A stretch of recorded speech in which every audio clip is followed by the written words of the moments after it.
चलिए part two में आपका स्वागत है। कुछ कारण से पार्ट वन रोकना पड़ गया मेरे को उसको। चलिए ठीक है। सरकार कर्तव्य तो कर्तव्य वही है जो सब में रहेगा। तो भाई सीधा सीधी बात है कि मीडिया के माध्यम से इसका व्यापक प्रचार करना। सिंपल सी बात, ठीक है। प्रचार प्रसार करना एक्ट का। इसके बाद और क्या है, तो समय समय पर सुग्राहीकरण एवं जानकारी प्रशिक्षण प्रशिक्षण दिया जाना। प्रचार प्रसार प्रशिक्षण पुनर्विलोकन और प्रोटोकॉल, ये सारी चीजें सिंपल सिंपल चीजें हैं, उसको आप लिख सकते हैं। आप इसमें कोई दिक्कत नहीं। अब आते हैं अध्याय 4, अनुतोषों के आदेश अभिप्राप्त करने की प्रक्रिया। ये इंपॉर्टेंट है, प्रक्रिया पूरा आएगा तो आपको बताना पड़ेगा 12 से लेके जितना है अभी। ठीक है। देखो 12 में आवेदन करना है, मजिस्ट्रेट को आवेदन करना किसमें है, 12 में। 12 में क्या है, आवेदन। आवेदन ऐसे याद कर लो कि भाई 10 बजे ऑफिस खुलता है जनरली, तो मजिस्ट्रेट साहब 12 बजे बैठते हैं, हम उनको 12 बजे आवेदन देंगे। ठीक है, कितने बजे देंगे, 12 बजे आवेदन देंगे उनको।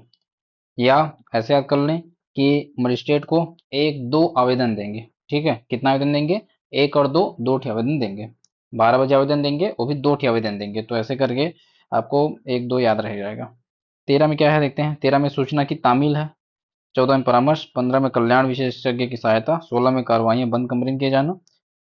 सामाजिक गृहस्थी निवास का अधिकार 17 में, संरक्षण ये 18 ये आता है, इसको पढ़ेंगे अभी अच्छे से। चलो अब 12 देखते हैं क्या खास है उसमें। तो 12 मजिस्ट्रेट को आवेदन करना, 12 बजे आवेदन करना। ठीक है। अब कोई व्यथित व्यक्ति, संरक्षण अधिकारी या व्यथित व्यक्ति की ओर से एक अन्य व्यक्ति एक या अधिक अन्य दोष प्राप्त करने के लिए मजिस्ट्रेट को आवेदन प्रस्तुत कर सकेगा, सिंपल सी बात। परंतु मजिस्ट्रेट ऐसे आवेदन पर कोई आदेश पारित करने से पहले कि संरक्षण अधिकारी से प्रदाता से उसके द्वारा प्राप्त घरेलू हिंसा की रिपोर्ट पर विचार करेगा। ठीक, कोई भी फैसला सुनने से पहले वो रिपोर्ट पर विचार करेगा ही, इसमें कोई मतलब विशेष बात नहीं है। ठीक है। अब इसके बाद देखते हैं आवेदन के बारे में क्या क्या चीजें हैं। तो इसमें देखो काम का चीज अब मिलेगा आपको। इस उदाहरण नंबर 2 में क्या है, किसी प्रत्यर्थियों या घरेलू हिंसा कार्यों द्वारा कारित की क्षतियों के प्रति प्रतिकर नुकसान के लिए विवाद संसित करने ऐसे व्यक्ति के अधिकार प्रतिकूल डाले बिना नहीं, छोड़ो, काम का नहीं है। काम का मैं आपको बता देता हूँ। जैसे यहाँ पर अगर आता है मजिस्ट्रेट को आवेदन की प्रक्रिया बताइए, तो सीधा लिखना कि कोई भी व्यथित व्यक्ति या उसके ओर से कोई अन्य व्यक्ति मजिस्ट्रेट को किसी प्रकार के अनुतोष आदेश प्राप्ति हेतु आवेदन कर सकता है। अब इसमें लिखना कि आवेदन प्राप्ति के 3 दिन के भीतर सुनवाई प्रारंभ होता है और प्रथम सुनवाई के 60 दिन के भीतर निपटान। ये बस तीन चीज इंपॉर्टेंट है। पहला की रिपोर्ट आवेदन देना, दूसरा लिख देना कि भाई आपका 3 दिन के भीतर, ये देखो यहाँ लिखा है जो सुनवाई है वो 3 दिन के भीतर स्टार्ट हो जाता है सुनवाई, और फाइनल जो रिजल्ट स्टेटमेंट जाता है वो 60 दिन के भीतर। ये दो चीजें आपका याद रखना है। 3 दिन के भीतर सुनवाई स्टार्ट और 60 दिन के भीतर निर्णय निपटान कर दिया जाता है। तो मजिस्ट्रेट का आवेदन में इतना ही चीज है, ये आपको याद रखना है। ठीक है। सूचना की तामील, सूचना की तामील में क्या चीजें हैं देखते हैं। तो तामील में ये चीजें हैं कि सुनवाई की तारीख की सूचना मजिस्ट्रेट संरक्षण अधिकारी को बताएगा। फिर संरक्षण अधिकारी प्रत्यर्थी पर उसकी प्राप्ति की तारीख से अधिकतम 2 दिन की अवधि के भीतर तामील करवाएगा। अब इसमें देखते हैं क्या अंदर है, मैं आपको ब्रीफ बता दिया। धारा 12 के अधीन नियत की गई सुनवाई तारीख की सूचना मजिस्ट्रेट द्वारा संरक्षण अधिकारी को दी जाएगी, वही जो बोला भी मैं। सूचना मजिस्ट्रेट जो है संरक्षण अधिकारी को दी जाएगा, जो प्रत्यर्थी पर और मजिस्ट्रेट द्वारा निर्देशित किसी अन्य व्यक्ति पर ऐसे साधनों द्वारा विहित की जाए जो तारीख से अधिकतम 2 दिन की अवधि के भीतर या ऐसे अतिरिक्त युक्ति उस समय के भीतर मजिस्ट्रेट द्वारा उनका केस तामील करवाएगा। ठीक, अधिकतम 2 दिन के भीतर उसको क्या करेगा, तामील करवाएगा। कौन तामील करवाएगा, तो ये अपने ये संरक्षण अधिकारी। ठीक है। इसके बाद दूसरा नंबर पे संरक्षण अधिकारी द्वारा दी गई सूचना की तामील की घोषणा ऐसे प्रारूप में की जाएगी जो इस बात का सबूत होगा कि ऐसी सूचना की तामील प्रत्यर्थी पर और मजिस्ट्रेट द्वारा निर्देशित किसी अन्य व्यक्ति पर कर दी गई है जब तक कि प्रतिकूल साबित नहीं कर दिया जाता। ये सब छोड़ो, इतना बस याद रखो। सूचना की तामील सीधी सीधी बात, सुनवाई की तारीख की सूचना के मतलब 2 दिन के भीतर उसको तामील कराएगा। कौन कराएगा, तो संरक्षण अधिकारी कराएगा, बस इतना याद रखना। ठीक है। मेन है ये 12, 12 को याद रखना, 12 आता है। ठीक है। और ये पूरा प्रक्रिया को स्टेप याद रखना। 12 में क्या है आवेदन, 13 में क्या है सूचना की तामील, 13 तामील, त से 13, त से तामील, त से 13, तेरह, 13 13 और त से क्या हो जाएगा तामील। ठीक है, ऐसे याद रखना। 12 में आवेदन है, 12 बजे आवेदन कर देंगे, 13 बजे क्या, 13 में क्या कर दिए, तामील करा दिए। इसके बाद फिर 14 में परामर्श, 14 में क्या है भाई, परामर्श। तो परामर्श किसका लिया जाएगा देखते हैं। तो परामर्श में ये है शॉर्ट में पहले बता देता हूँ। मजिस्ट्रेट जो है ना, व्यथित व्यक्ति या प्रत्यर्थी को क्या करेगा, अकेले या संयुक्त रूप से सेवा प्रदाता के किसी सदस्य से परामर्श लेने का निर्देश देगा। सीधी सी बात, इतना याद लाइन याद रखना। इस सेवा प्रदाता से किसी सदस्य से, जो व्यथित है और प्रत्यर्थी है, उन दोनों को क्या करेगा मजिस्ट्रेट, कि बोलेगा भाई तुम जाओ परामर्श ले लो सेवा प्रदाता के किसी सदस्य से, ताकि सुनवाई जो है सही से हो जाए। ठीक है। वह मामले की सुनवाई की अगली तारीख 2 मास से अनधिक अवधि के भीतर नियत कर देगा। बस परामर्श में बस ये याद रखना कि प्रत्यर्थी को और व्यथित व्यक्ति या संयुक्त रूप से या अकेले जैसे भी सेवा प्रदाता के किसी सदस्य से परामर्श लेने हेतु विहित करेगा कौन, मजिस्ट्रेट। ठीक है। 14 में परामर्श, 1 4 परामर्श, 14 में क्या है, परामर्श। ठीक है। इसके बाद 15, तो कल्याण विशेषज्ञ की सहायता, इसमें देखते हैं क्या है। तो इसमें यह है कि इस अधिनियम के अधीन की कार्रवाइयों में मजिस्ट्रेट अपने कृत्यों के निर्वहन में अपनी सहायता के प्रयोजनों के लिए, अपनी सहायता के प्रयोजनों के लिए ऐसे व्यक्ति की अधिमानतः किसी महिला की, चाहे वो व्यथित व्यक्ति के नातेदार हो या नहीं, जो वह ठीक समझे, कि इसके अंतर्गत ऐसा व्यक्ति भी है जो परिवार कल्याण के संवर्धन में लगा हुआ है, सेवाएं प्राप्त कर सकेगा। तो इसमें कल्याण विशेषज्ञ की सहायता कौन ले रहा है, तो यहाँ पर अपनी सहायता के प्रयोजन के लिए, मतलब मजिस्ट्रेट अपने कृत्यों में निर्वहन की सहायता के लिए कल्याण विशेषज्ञ की सहायता ले रहा है। ठीक है, बस इतना लिख देना, चल जाएगा। 15 नंबर, मजिस्ट्रेट जो है अपने कृत्यों के निर्वहन में, अपने मतलब कृत्यों के निर्वहन में अपनी सहायता के प्रयोजन के लिए कल्याण विशेषज्ञ की सहायता ले सकता है। फिर से याद करो, प्रक्रिया में आपको पढ़ा रहा हूँ अभी, क्या की प्रक्रिया है, अनुतोष प्राप्ति की प्रक्रिया है ये। अनुतोष के आदेश अभिप्राप्त करने के लिए प्रक्रिया है। 12 में आवेदन किए थे, 13 में तामील कराए, 14 में परामर्श हुआ, 15 में कल्याण विशेषज्ञ की सहायता, 16 में आ जाएगा 16 कार्रवाइयों का बंद कमरे में किया जाना। याद रखना, कार्रवाई जो होगी बंद कमरे में होगा। यदि मजिस्ट्रेट ऐसा समझता है कि मामले की परिस्थितियों के कारण ऐसा आवश्यक है कि यदि कार्रवाइयों का कोई पक्षकार ऐसी वांछा करे, तो वह इस अधिनियम के अधीन कार्रवाइयां बंद कमरे में संचालित कर सकेगा। बस याद रखना, बंद कमरे में संचालित किया जा सकता है, 16 में है। ठीक है। जो एकदम इंपॉर्टेंट है उसको मैं बार बार रिविजन करके पढ़ाऊंगा, जो नहीं है उसको 1 2 बार पढ़ाऊंगा, ताकि आपको थोड़ा बहुत याद रहे। ठीक है। जैसे 18 को भी कस के पढ़ाऊंगा, ट्रिक बनाऊंगा, इधर उधर करूंगा, जैसे भी याद ही करवा दूंगा उसको। 17 में क्या है, साझी गृहस्थी में निवास करने का अधिकार। 17 में खतरा, साझी गृहस्थी, गृहस्थी खतरा से कम तो होता नहीं है। ठीक है, उसमें निवास करना है तो खतरों से खेलना पड़ता है गृहस्थी में। तो ऐसे करके याद रख लो, साझी गृहस्थी 17। ठीक है। एक साथ, एक साथ गृहस्थी में रहते हैं तो एक, और 7 से 7 ऐसे भी याद रख सकते हो कि एक साथ साझी गृहस्थी में रहते हैं लोग। अब इसमें निवास करने का अधिकार 17 में है। इसमें देखते हैं क्या दिया गया है।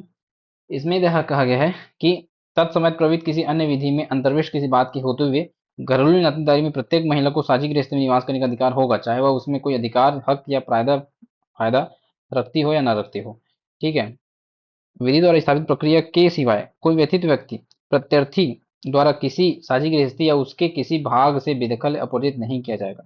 तो ये इंपॉर्टेंट क्वेश्चन डायरेक्ट 2 नंबर में मेरे ख्याल से पूछा जा सकता है, इसलिए इसको स्टार लगा देता हूँ कि भाई सीधा क्वेश्चन आ सकता है। क्या क्वेश्चन आ सकता है, साझी गृहस्थी में निवास करने के अधिकार को वर्णन करें। सीधी सी बात, तो आप लिख देंगे अगर कि घरेलू हिंसा संरक्षण अधिनियम 2005 के धारा 17 में साझी गृहस्थी में निवास करने का अधिकार है। दूसरा, इस अधिकार के तहत महिला, मतलब जो व्यथित महिला है, वो साझी गृहस्थी में निवास करती है। और फिर लिख देंगे तीसरा, कि इसको बेदखल या अपरिचित नहीं किया जाएगा व्यथित व्यक्ति द्वारा। सिंपल। अब 18 आता है संरक्षण आदेश। अब इस संरक्षण आदेश में क्या क्या चीजें हैं उसको देखते हैं। ठीक है। संरक्षण आदेश के तहत क्या क्या चीजें हैं उसको देखते हैं। अब ये पूरा ना अनुतोष आदेश, ये पूरा स्टार्ट हो रहा है। अब आदेश वाला काम स्टार्ट हो रहा है। अभी तक हमने 17 तक नॉर्मल चीजें पढ़ी हैं, अब 18 से अपन आदेश वाला पढ़ेंगे, जो कि है 18 से 23। क्या क्या आदेश है देखो, पहला नाम है, नाम देख लो पहले। संरक्षण आदेश 18 में है। 19 में निवास आदेश है। 20 में धनी आदेश है, धनी है। और 21 में अभिरक्षा आदेश है। 22 में प्रतिकर आदेश है। और 23 में है अंतरिम और एक पक्षीय आदेश देने की शक्ति। ये अनुतोष आदेश जितने सारे हैं ये इतने हैं। उसके बाद 24 में प्रतियां निःशुल्क दी जा रही हैं। 25 में अवधि परिवर्तन। और 26 में अनुतोष। 27 में अधिकारिता। 28 में प्रक्रिया। 29 में अपील। ठीक। तो अब फिर लास्ट अध्याय आएगा, फिर खत्म हो जाएगा ये। ठीक है। तो हम लोग किसमें थे, 18 में थे। अब देखो 18 संरक्षण, 18 क्या है, संरक्षण आदेश है। ओके। 18 में संरक्षण, पहले तो इसको याद कर लो सीक्वेंस से, फिर 18 19 ऐसे आपको याद हो जाएगा। देखो क्या क्या आदेश है, पहले नाम याद कर लो। रटा ही देता हूँ ना, छोड़ो कहाँ पर संरक्षण। उसके बाद निवास, सनि, धनी, सनी धनी। ठीक है, मेरे साथ बोलो, सनी धनी। उसके बाद क्या था, सनी धनी, धनी के बाद था अभिरक्षा प्रतिकर, अभी प्रति, अभी प्रति, अभिरक्षा आदेश, फिर है प्रतिकर आदेश, और लास्ट में है अंतरिम या एक पक्षी आदेश। तो अभिरक्षा प्रतिकर और अंतरिम, अभिरक्षा प्रतिकर और अंतरिम या एक पक्षी जिसे वो आदेश, इसी में। तो अनुतोष आदेश बताइए बोलेगा तो ये 18 से 23 तक अनुतोष आदेश आप लिखेंगे। ठीक है, ऐसे याद कर लो, सनि धनि अभिप्रति अंत, सनि धनि इतना ध्यान रख सकते हो ना, स संरक्षण, नि से निवास, ध से धनी, और शनि धनी अभिप्रति, शनि धनी अभिप्रति, शनि धनी अभिप्रति, 2-3 बार बोलो याद हो जाएगा। शनि धनी अभिप्रति, तुक बन रहा है तो बना लो ना, क्या दिक्कत है, नहीं। शनि धनी अभिप्रति, संरक्षण, निवास, धनी और अभी, अभी से अभिरक्षा, और प्रति से प्रतिकर, शनि धनी अभिपति, शनि धनी अभिप्रति, याद हो गया। ठीक, लास्ट में फिर अंतिम आदेश, अंतिम 23, 18 से स्टार्ट है, इतना थोड़ा याद रखो। या फिर और ट्रिक में जो 18 साल का जब हम लोग कहते हैं, हम क्या हो जाते हैं, हम लोग संरक्षण से मुक्त हो जाते हैं, हम लोग बोलते हैं ना अंडर एज से मुक्त हो जाते हैं। तो ऐसे याद रखो कि संरक्षण से जो कोई भी वो रहता है ना, किसी का अभिभावक, वो संरक्षण में रखा रहता है 18 साल तक, उसके बाद फिर बच्चे मुक्त हो जाते हैं। तो 18 संरक्षण ऐसे याद रख सकते हैं। अब संरक्षण इसमें क्या क्या कहा गया है उसको देखो, एज इट इज वर्ड पढ़ो तो याद रहेगा, तो मजा आएगा लिखने में। देखो, संरक्षण आदेश, मजिस्ट्रेट व्यथित व्यक्ति और प्रत्यर्थी को सुनवाई का एक अवसर दिए जाने के पश्चात, सुनवाई का एक अवसर देने के पश्चात, और उसका प्रथम दृष्टया समाधान होने की घरेलू हिंसा हुई है या होने वाली है, व्यथित व्यक्ति के पक्ष में एक संरक्षण आदेश पारित कर सकेगा तथा प्रत्यर्थी को निम्नलिखित में निम्नलिखित से प्रतिसिद्ध कर सकेगा। तो संरक्षण आदेश के तहत प्रत्यर्थी को वो कुछ कुछ चीजों से प्रतिसिद्ध करता है, मतलब उसको प्रोहिबिट करता है, उसको रोकता है। क्या क्या चीजों से, तो पहला है घरेलू हिंसा के किसी कार्य को करने से। पहला आदेश यही है कि भाई तुम घरेलू हिंसा कोई कार्य नहीं करोगे, पहला। दूसरा, घरेलू हिंसा के कार्यों के कारित करने में सहायता या दुष्प्रेरण करने से।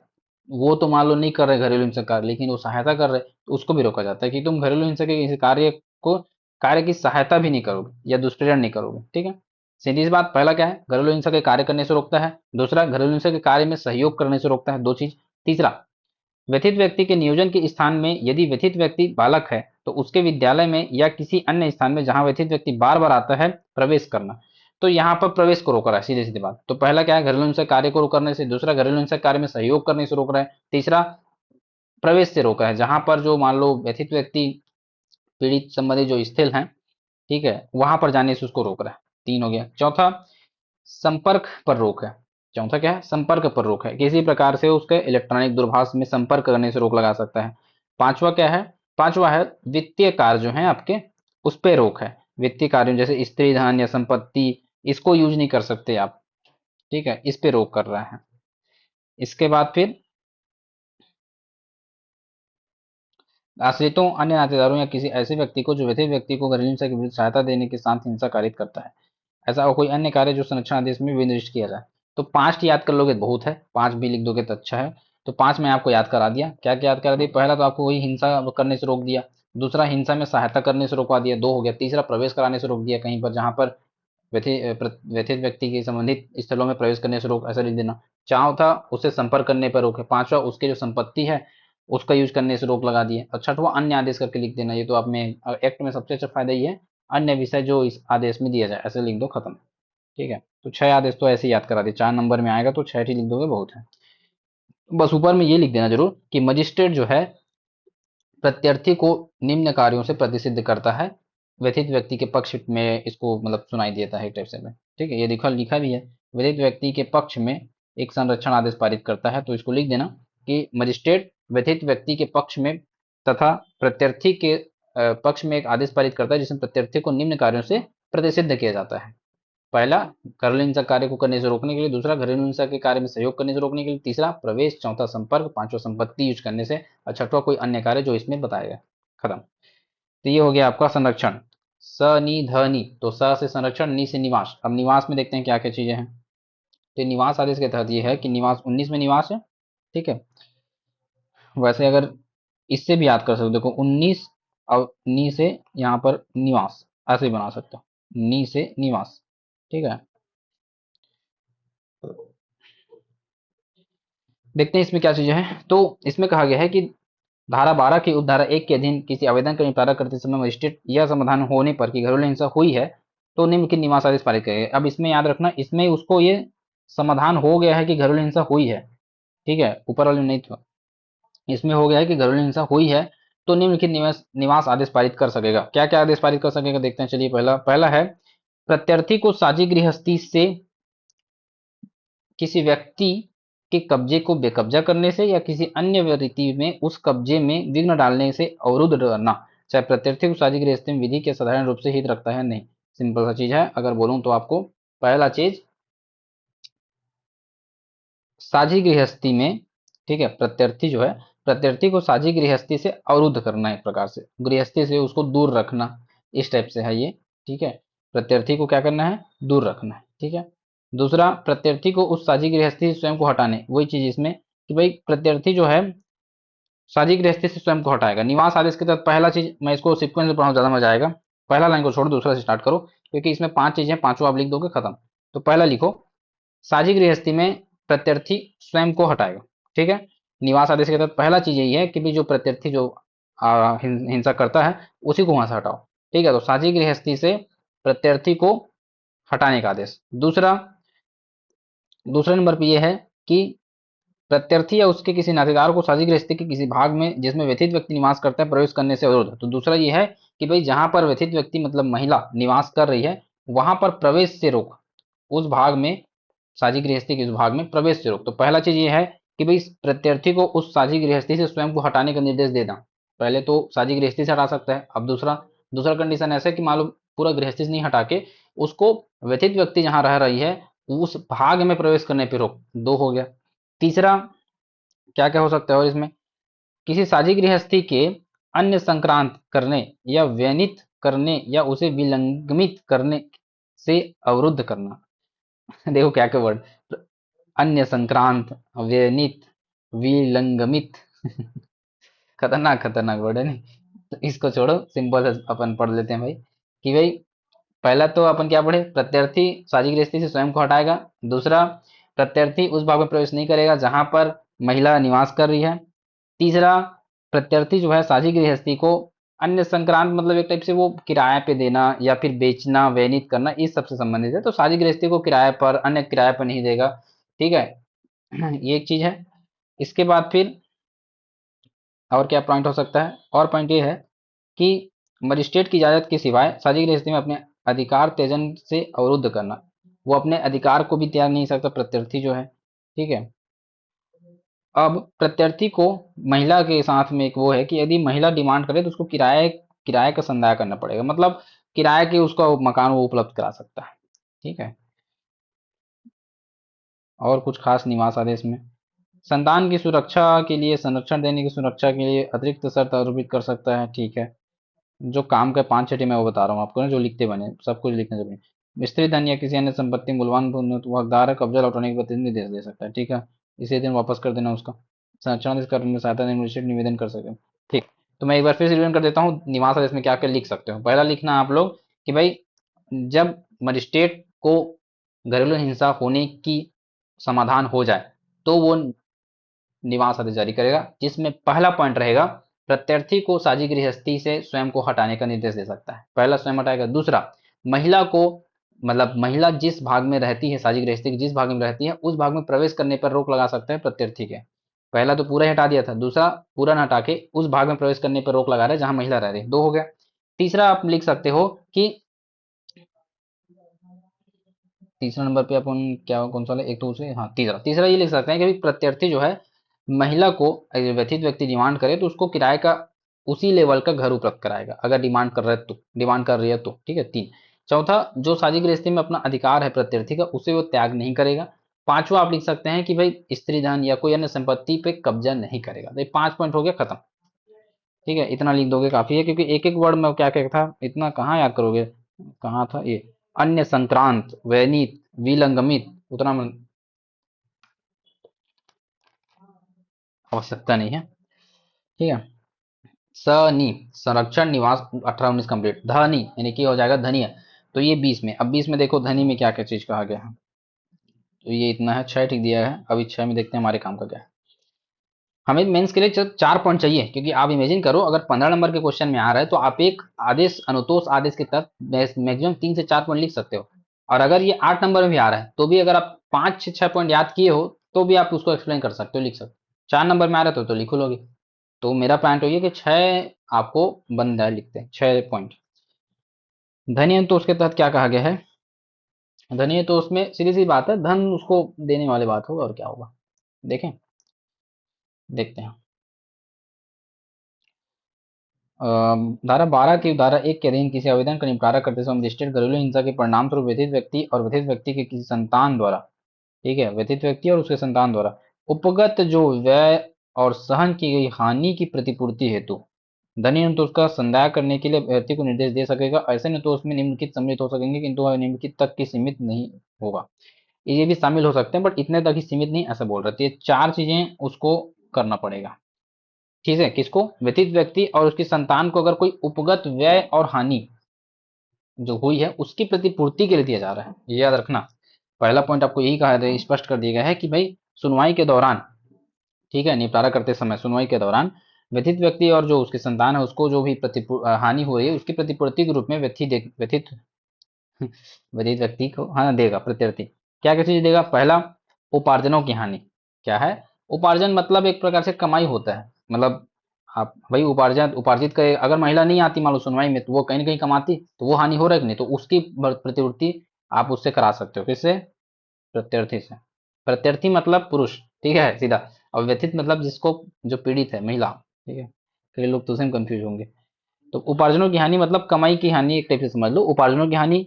दूसरा, चिकित्सीय व्यय हो रहा है उसको, तो वो। तीसरा, आप लिख सकते हो इसमें व्यथित व्यक्ति के नियंत्रण में से कि संपत्ति के नाश, नुकसानी या हटाए जाने के कारण हुई हानि, मतलब एक प्रकार से संपत्ति के नुकसान से हुई जो हानि है उसमें। और चौथा आपका है मोस्ट इंपॉर्टेंट, संतान के लिए भरण पोषण। इसी में आपका बड़ा लंबा चल जाता है चीजें, है ना। संतान, उसकी संतान हेतु क्या है, भरण पोषण आदेश, तो इसी में आ जाएगा ये 4। तो ये 4 आप याद रखेंगे, ठीक है। व्यथित व्यक्ति और उसके संतान को जो हानि हुई है उसकी प्रतिपूर्ति के लिए 4 प्रकार के वो आदेश दे सकता है उसमें। 4 प्रकार की हानि का दे सकता है। पहला क्या है, उपार्जन की हानि। दूसरा, चिकित्सीय व्यय। तीसरा, संपत्ति का कोई नुकसान हुआ तो। और चौथा, संतान का भरण पोषण। ये पहला पॉइंट है। दूसरा पॉइंट आप देखेंगे तो दूसरा पॉइंट ये है कि धनी अनुतोष, इस धारा के अधीन अनुदत्त धनी अनुतोष पर्याप्त, उचित और युक्तियुक्त होगा और उस जीवन स्तर से जिसका व्यथित व्यक्ति अभ्यस्त है संगत होगा। तो भाई जो धनी अनुतोष दे रहा है वो भी क्या होना चाहिए, पर्याप्त हो, उचित हो और युक्ति युक्त हो, जो उसके जीवन स्तर, ठीक है, जिसमें अभ्यस्त है व्यथित व्यक्ति उसके ससंगत होना चाहिए, संगत होना चाहिए। तो पहला चीज तो अपन देख लिए, जो हानि हो रही है उसकी प्रतिपूर्ति के लिए, ठीक है। धनी अनुतोष में पहला क्या था, हानि की प्रतिपूर्ति, 4 प्रकार का हानि था। दूसरा ये है कि भाई उसको इतना राशि दो कि उसका जो लाइफ स्टैंडर्ड है वो उसके अनुरूप होना चाहिए। दूसरा, तीसरे नंबर पे था कि जो भरण पोषण दे रहे हैं उसके बारे में बताया गया है कि भरण पोषण जो है एक समुचित, भरण पोषण एक समुचित मतलब एक मुश्त राशि या फिर मासिक संदाय दोनों दे सकता हो। तो तीसरा नंबर पे क्या है, भरण पोषण मासिक और मतलब एक मुश्त दोनों प्रकार के से दे हो सकता है। चौथा ये है कि भाई मजिस्ट्रेट आदेश की प्रति पक्षकार को दिया जाना, इसी बारे में है। धनी अनुतोष के जो आदेश की प्रति है वो पक्षकारों को, पुलिस थाने के भारसाधक को ये देगा मजिस्ट्रेट, उसके बारे में बताया गया है। ठीक है, तो आदेश प्रति लिख दो यहाँ पर, चलो आदेश प्रति दिया जाना ये है। अब पांचवा पॉइंट है कि भाई प्रत्यर्थी के अधीन आदेश में विनिर्दिष्ट अवधि के भीतर व्यथित व्यक्ति को धनी अनुतोष देगा। तो अवधि फिक्स है उसके बारे में देगा कि जितना अवधि फिक्स किया जाएगा उसके अंदर देना पड़ेगा। छठवां दिया गया है, उपधारा 1 के अधीन आदेश के निबंधनों में संदाय, ठीक है, ये खतरनाक, संदान करने में के लिए प्रत्यर्थी अगर असफल हो जाए तो मजिस्ट्रेट प्रत्यर्थी के नियोजक या ऋणी को व्यतीत व्यक्ति को प्रत्यक्षता संदाय करने या मजदूरी या वेतन का एक भाग न्यायालय में जमा करने या शोध्य ऋण या प्रत्यर्थी खाते में शोध या उद्भूत ऋण को प्रत्यर्थी द्वारा संदेह धनी अनुतोष में समायोजित कर ली जाएगी, जमा करने का निर्देश देगा। सीधी सी बात है, प्रत्यर्थी अगर नहीं कर पा रहा है उसका भरण पोषण वाला काम जमा, तो फिर न्यायालय में जमा करना पड़ेगा, उसकी संपत्ति संपत्ति को वो करके कर सकते हैं हम लोग, ठीक है। तो 5 पॉइंट भी लिख दोगे तो काफी नहीं है क्या, बताओ धनी, तो उसमें काफी है नहीं, छठवा भी लिख सकते हो, असफल हो गया तो क्या होगा उसके बारे में बताइए। चलो फिर से याद करो, पहला क्या था धनु, तो उसमें पहला पॉइंट है कि हानि, हानि की प्रतिपूर्ति, 4 प्रकार की हानि है। पहला उपार्जन कमाई, पहला हानि उपार्जन की, दूसरा चिकित्सा, तीसरा संपत्ति को हानि होगी, चौथा भरण पोषण की, ठीक है, इसके चार। फिर दूसरा बताया गया कि जो आप दे रहे हो धनु, तो वो एक लाइफ स्टैंडर्ड उसका मेंटेन होना चाहिए जिसमें वो रहने का अभ्यस्त है, ठीक, दो।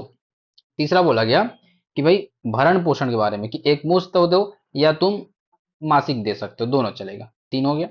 चौथा नंबर भी बोला गया कि भाई आप आदेश की प्रति पक्षकार मजिस्ट्रेट जो है पक्षकार को देगा और थाने में भी देगा। पांचवा अवधि फिक्स किया जाएगा, उसके अंदर देना पड़ेगा। और छठवा असफल हो गए तो फिर क्या प्रोसेस है वो बताया गया। याद हो गया धनेन्द्र, तो हो गया होगा मेरे ख्याल से,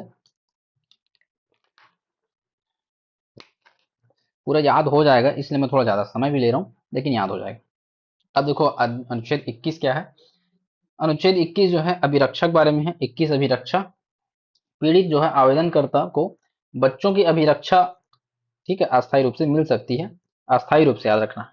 देखो यहाँ दिया गया है, प्रवृत्त किसी अन्य विधि में अंतरिक्ष की बात होते हुए मजिस्ट्रेट मजिस्ट्रेट इस अधिनियम के अधीन संरक्षण आदेश या किसी अन्य अनुतोष के आवेदन की सुनवाई के किसी प्रक्रम में पर व्यथित व्यक्ति को या और उसकी ओर से आवेदन करने वाले व्यक्ति को किसी संतान की अस्थायी अभिरक्षा सुनवाई के दौरान ही दे रहे हैं ना, अस्थायी अभिरक्षा दे सकेगा। यदि आवश्यक हो तो प्रत्यर्थी द्वारा इस संतान या संतानों से भेंट के इंतजाम को विनिर्दिष्ट कर सकेगा। यदि मजिस्ट्रेट को यह रहा है कि प्रत्यर्थी की कोई भेंट संतान के हित के लिए हानिकारक हो सकती है तो वो भी उसको मना कर देगा कि भाई तुम मिलोगे भी नहीं करके, मिलने पर प्रतिबंध। तो अभिरक्षादेश में यह है कि संतान की अस्थायी अभिरक्षा सुनवाई के दौरान व्यथित व्यक्ति या उसके विरुद्ध से जिसको जो दाखिल किया गया उसको मिल सकता है। और अगर बच्चे के हित में उसका मिलना ना हो प्रत्यर्थी का, तो उसको मिलने पे भी रोक लगा सकता है। ये है अभिरक्षा आदेश। 22 में है प्रतिकर आदेश। प्रतिकर आदेश में यह है कि भाई डोमेस्टिक वायलेंस के कारण जो मानसिक यातना और भावनात्मक कष्ट है उसके लिए प्रतिकर देने की बात कही है, ठीक है। यहाँ पर लिखा गया है मजिस्ट्रेट जो है व्यथित व्यक्ति द्वारा किए गए आवेदन पर प्रत्यर्थी को क्षतियों के लिए जिसके अंतर्गत घरेलू हिंसा कार्यों में मानसिक यातना भावनात्मक कष्ट जो हुआ है उसके प्रतिकर और नुकसानी का जो संदाय है वो करेगा। तो प्रतिकार आदेश में क्या है, सीरीज बात है। प्रतिकार आदेश में जो भावनात्मक और कष्ट हो रही है, मानसिक जो अशांति हो रही है, पीड़ा हो रही है, उसमें उसको प्रतिकार देना पड़ेगा प्रत्यर्थी को, ठीक है। 23 में अंतरिम आदेश है। इसमें यह कहा गया है 23 के अंतरिम आदेश में कि भाई मजिस्ट्रेट इस अधिनियम के अधीन उसके समक्ष किसी कार्यवाही में ऐसा अंतरिम आदेश जो न्याय संगत उपयुक्त हो पारित करेगा, तो मजिस्ट्रेट ही पारित करेगा, सीधी बात है। अब इसमें क्या क्या है, यदि यह समाधान हो जाता है, यह समाधान हो जाता है कि प्रथम दृष्टया कोई आवेदन यह प्रकट करता है कि प्रत्यर्थी घरेलू हिंसा का कोई कार्य कर रहा है, ये उसने किया है या यह संभावना है कि कोई कार्य कर सकता है, तो वह व्यथित व्यक्ति कोई ऐसे प्रारूप में जो विहित की जाए शपथ पत्र के आधार पर, किस आधार पर, शपथ पत्र के आधार पर यथास्थिति 18, 19, 20, 21 या 22 के अधीन प्रत्यर्थी के विरुद्ध एक पक्षी आदेश दे सकता है। याद रखो ये खतरनाक आदेश है, मतलब मोस्ट इंपॉर्टेंट हमारे एग्जाम के लिए है। धारा 23, अंतरिम या एक पक्षी आदेश देने की शक्ति को स्पष्ट कीजिए, 2 नंबर में आ रहा क्वेश्चन, कैसे करोगे, तो उसमें ये लिखना कि भाई मजिस्ट्रेट मजिस्ट्रेट जो है कार्रवाई में अंतरिम आदेश दे सकता है, कब, यदि उसको प्रथम दृष्टया ये समाधान हो जाए, प्रथम दृष्टया ये समाधान हो जाए कि घरेलू हिंसा कोई कार्य हुआ है या होने वाला है या किया जा सकता है, ठीक है।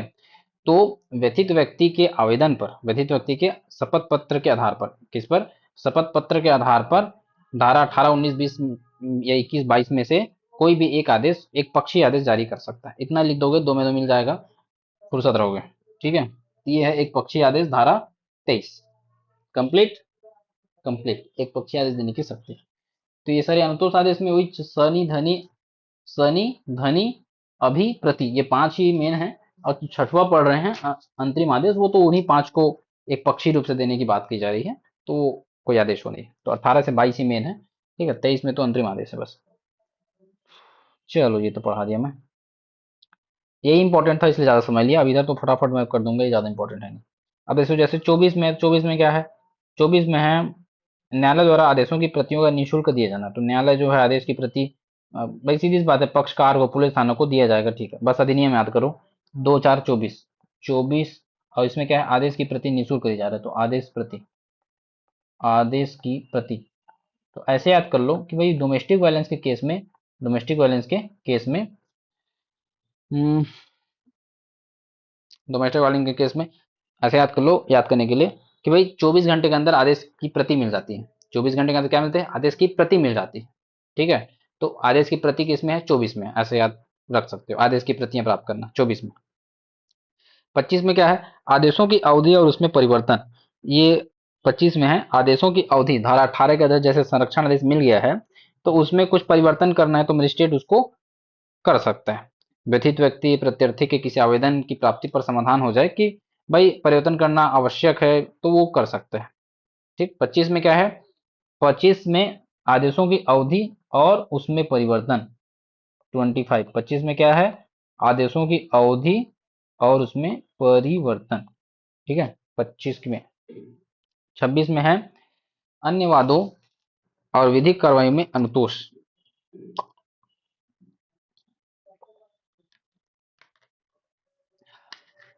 ठीक है, 26 में विधिक कार्रवाई में अनुतोष के बारे में है। ठीक है, इतना इंपॉर्टेंट तो नहीं है। 27 में अधिकारिता क्या है? अधिकारिता में महानगर मजिस्ट्रेट का न्यायालय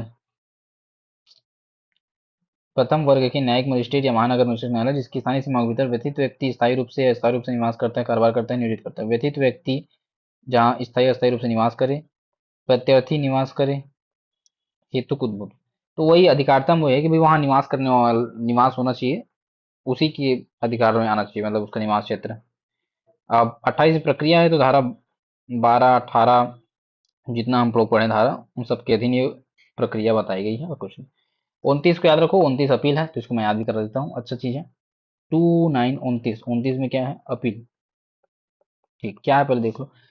उस तारीख से जिसको मजिस्ट्रेट द्वारा किए गए आदेश की यथास्थिति व्यतीत व्यक्ति या प्रत्यर्थी पर जिस पर भी पश्चातवर्ती हो तामील की जाती है, 30 दिनों के भीतर सेशन न्यायालय में कोई अपील हो सकेगी। तो ये याद रखना, कहाँ होगी? सेशन न्यायालय में। फिर से बोलो, कहाँ होगी?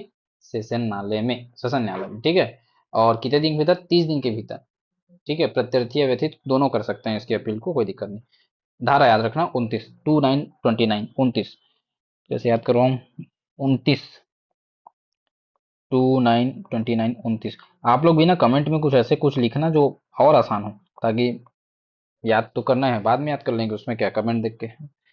29 29 अपील, कैसे कैसे कैसे? 29 अपील 29 याद हो जाएगा क्या ऐसे? चलो याद करना है थोड़ा, तुम कुछ तो करो। वैसे 2 9 से जोड़ सकते हैं अपील, बाकी ठीक है, देखते हैं। चलो कुछ बनेगा तो बताऊंगा, तो आप लोग कमेंट में बताना कुछ बने। ठीक है, 29 में अपील है। अब देखते हैं 30 में संरक्षण अधिकारियों और सेवा प्रदाताओं के सदस्यों का लोक सेवक होना। ठीक है, इतना याद रखो। 30 में बस लोक सेवक होना, ये आएगा नहीं, आर्टिकल भी नहीं आएगा और एक से भी नहीं आएगा, तो छोड़ो। 30 में ऐसे ही बस पढ़ा देता हूँ, पढ़ देता हूँ, लोक सेवक होना। ठीक है, फिर 31 में क्या है? ये काम का है। प्रत्यर्थी द्वारा संरक्षण आदेश के भंग पर जो शास्ति मिलती है वो 31 में, ये याद करो, ये जरूरी है। 3 और 1, 31 में क्या है? शास्ति।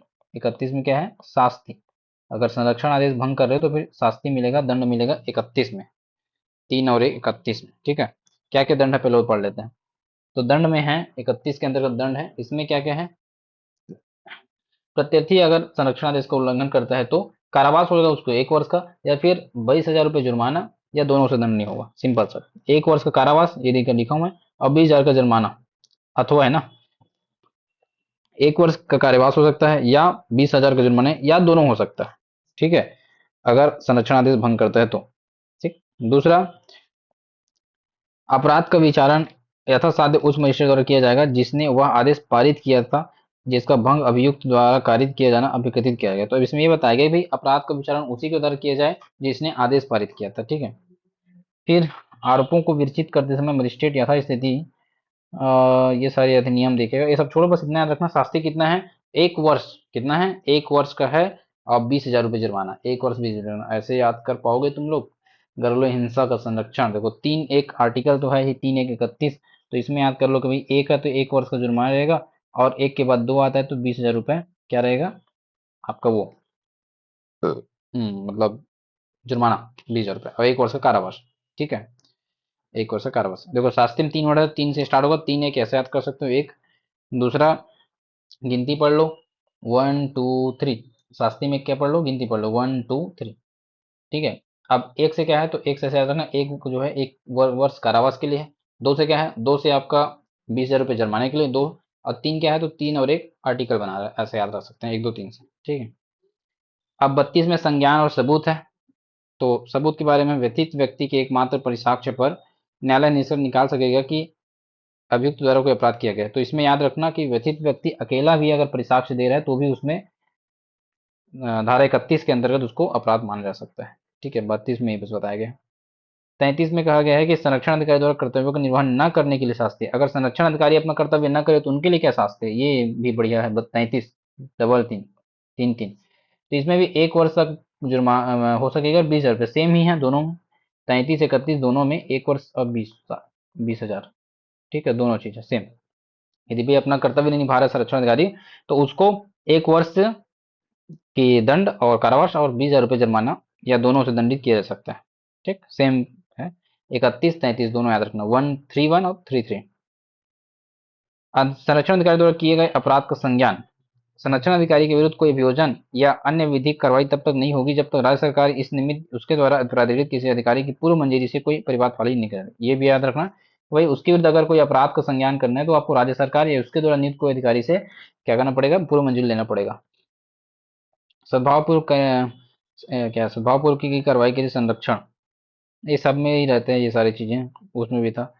ये देखो, केंद्र सरकार नियम बना सकती है, सेम उसमें सेम इसमें है। इसमें भी वही करेगा कि केंद्र सरकार अधिसूचना द्वारा, ये देखो अधिसूचना द्वारा ऐसा दें कि बंदों को कानून के नियम बनाएगी। और फिर उसके अंतर्गत हड़ताएं अनुभव, संरक्षण अधिकारी के हड़ताएं अनुभव बता दिए, वेतन भत्ते बता दिए, घरेलू घटना रिपोर्ट के बारे में नियम बनाएगी। जो जो पढ़ते हैं ऊपर ना, उसी को यहाँ पर वापस मेंशन कर दो कि संरक्षण आदेश की प्रारूप बनाएगा, मजिस्ट्रेट के परिवाद की फाइल के बारे में प्रारूप बनाएगा। जब भी आएगा, अगर आगे बाई चांस तब की बात है, बाकी ऐसे रटने की जरूरत नहीं है इसको, क्योंकि इंपॉर्टेंट भी नहीं है उतना ना। ठीक है, जितना आप पढ़ते हो उस अधिनियम में उसी को लिखते जाना कि भाई कैसे कि मजिस्ट्रेट के आवेदन की प्रक्रिया को नियमित करेगा, सूचना की तामील की प्रक्रिया को नियमित करेगा, संरक्षण आदेश पारित करने की प्रक्रिया को नियमित कर सकता है, और निवास आदेश प्रक्रिया के बारे में नियम बनाएगा। ऐसे करके लिख देना, 5 ठीक खत्म, चल जाएगा। क्योंकि वो सारी चीज देखो ना, सूचना तामील भी है, सेवा प्रदाता के बारे में सब तो है। तो ये अच्छा, ये खत्म ही हो गया तो फिर हम लोग का, वाह, गुड। ठीक है, तो 37 एक्ट था इसमें, 37 मतलब वो था आर्टिकल, और हमने इसको कंप्लीट कर लिया। तो मैं फटाक से 2 मिनट रिविजन कराता हूँ क्या चीज़ें, उद्देश्य क्या है। तो महिलाओं के जो है घरेलू हिंसा में, महिलाओं के घरेलू हिंसा से संरक्षण करने के लिए, उनके संविधान द्वारा प्रतिबद्ध अधिकारों की रक्षा करने के लिए, प्रभावी संरक्षण करने के लिए बनाया गया। परिभाषाओं में आप ये सारी चीजें परिभाषा हम लोग बाद पढ़ेंगे। घरेलू हिंसा परिभाषा पढ़े, धारा 3 में घरेलू हिंसा परिभाषा है। इस परिभाषा के अंतर्गत ये चीजें हैं कि यदि कोई प्रत्यर्थी का कोई कार्य या लोप यदि अपहानि कारित करता है, कैसी अपहानि, तो भाई सीधी सीधी व्यथित व्यक्ति के स्वास्थ्य, सुरक्षा, अंग, जीवन, शारीरिक मानसिक भलाई की हानिकारिक करता है, जिसमें शारीरिक क्या शारीरिक, लैंगिक, मौखिक, भावनात्मक और आर्थिक दुरुपयोग शामिल हो। ठीक है। अब वही दुरुपयोग के बारे में, तो शारीरिक के अंतर्गत ऐसे दुरुपयोग मतलब प्रत्यर्थी कोई ऐसा कार्य लोग जो व्यथित व्यक्ति के स्वास्थ्य, सुरक्षा, जीवन, अंग और आपका शारीरिक भलाई की हानि का करता है, जिसमें हमला, आपराधिक बल सब शामिल है। शारीरिक दुरुपयोग, लैंगिक दुरुपयोग के अंतर्गत कोई भी लैंगिक प्रकृति का ऐसा कार्य जो महिला की गरिमा के विरुद्ध हो, उसका अपमान करे, तिरस्कार करे, अतिक्रमण करे, जो वर्ड लिख सकते हो समझना बस आप। मौखिक भावनात्मक दुरुपयोग में भी उसको गाली दे रहे हैं, उसको अपमान कर रहे हैं, सुना रहे हैं वैसे रूप से, जब लड़का नहीं हो रहा तब, और कोई ऐसा धमकी दे रहे हैं जो उसके हितबद्ध व्यक्ति को हानि पहुंचाने से संबंधित हो, तो वो इसमें आ जाएगा। आर्थिक दुरुपयोग में क्या है भाई, उसके संबंधी जो संपत्ति है उसका यूज कर रहे हैं, या फिर उसको स्त्री धन से दूर रख रहे हैं, उसको जो घर में सुविधाएं हैं उससे दूर रख रहे हैं, तो वो शायद आर्थिक दुरुपयोग में आ जाएगा। अब उसके बाद हम लोग पढ़े थे कि भाई आर्टिकल 4 में देखो, 3 में क्या था, घरेलू हिंसा परिभाषा। चार में क्या था, चार जन में याद करो, चार जन ऐसे जानकारी ऐसे याद करवाया था। तो जानकारी देने संरक्षण अधिकारी को, कोई भी व्यक्ति जानकारी दे सकता है उसको। 5 में क्या था, 5 से 5 वर्ष पुलिस, तो पुलिस अधिकारी, सेवा प्रदाता और मजिस्ट्रेट के कर्तव्य 5 में है। क्या क्या कर्तव्य मैं आपको बता चुका हूँ। कर्तव्य में मैंने आपको बोला कि कर्तव्य एक ही है कि उनको अधिकार की जानकारी देगा व्यथित व्यक्ति को, 5 प्रकार के अधिकारों की जानकारी देगा। क्या क्या, पहला तो आवेदन करने के अधिकार की जानकारी, जितने भी संरक्षण आदेश प्राप्त कर सकता है उसके बारे में आवेदन करने की जानकारी। दूसरा क्या था, दूसरा ये था कि भाई DIR रिपोर्ट लिखवाने की जान अधिकार है। सेवा प्रदाता से सेवा प्राप्त करने की उसके अधिकार है। वैसे ही आपका संरक्षण सॉरी आश्रय प्राप्त करने का उसका अधिकार, उसके बारे में जानेंगे। निःशुल्क विधिक सहायता के बारे में जानकारी देना, ठीक है। और क्या था एक, यहाँ लिख भी दिया था, परिवार दायर करने का जानकारी उसको बताया जाएगा। फिर 6 में आश्रय गृह कर्तव्य है। 7 में 7 से 7 चिकित्सा याद करवाया था, चिकित्सीय सुविधाओं कर्तव्य। 8 में संरक्षण अधिकारी की नियुक्ति। 8 में क्या है, संरक्षण अधिकारी की नियुक्ति राज्य सरकार जिले में नियुक्त करेगी, महिला को करेगी। 9 में क्या है, न से नो, नो करते हैं संरक्षण अधिकारी, नो नो करता है कर्तव्य के बारे में, अपने काम करने से नो नो करता है, ऐसे याद करवाया था। संरक्षण अधिकारी के कर्तव्य कृत्य 9 में, ठीक है।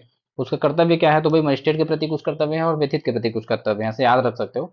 तो मजिस्ट्रेट के प्रति कर्तव्य रखने में पहला ये है कि वो उसको कार्यों में सहायता देगा, उसको लिस्ट बना के देगा जिसमें पूरा सेवा प्रदाता, चिकित्सीय परामर्श और विधिक सलाहकार सबकी लिस्ट रहेगी। तीसरा मजिस्ट्रेट के प्रति ये कर सकता है कि उसको आवेदन देगा, किसके बिहाफ में, पीड़ित के व्यक्ति के बिहाफ में। और क्या कर सकता है, तो आपको जो DIR रिपोर्ट होता है वो सम उसको देगा। इसके बाद व्यथित व्यक्ति की तरफ से देखा जाए, मैं देख नहीं रहा हूँ, ऐसे मन से बोल रहा हूँ, आप भी ऐसे ही रिविजन करते जाओ। व्यथित व्यक्ति की तरफ से आपका ये कर सकते हैं, जैसे हटा देते हैं चलो, जैसे व्यथित व्यक्ति की तरफ से वो क्या कर सकता है, पहले व्यथित व्यक्ति की तरफ से आदेश, मतलब आवेदन देने के लिए उसको हेल्प करेगा। दूसरा, उसको आश्रय उपलब्ध कराने में हेल्प करेगा, चिकित्सीय सहायता उपलब्ध कराने में हेल्प करेगा, ये उसके कर्तव्य है संरक्षण अधिकारी का। इसके अलावा व्यथित व्यक्ति को निःशुल्क विधिक सहायता के बारे में हेल्प करेगा, ये सारी चीजें लिख सकते हैं, ठीक है। आदेश, अनुतोष आदेश।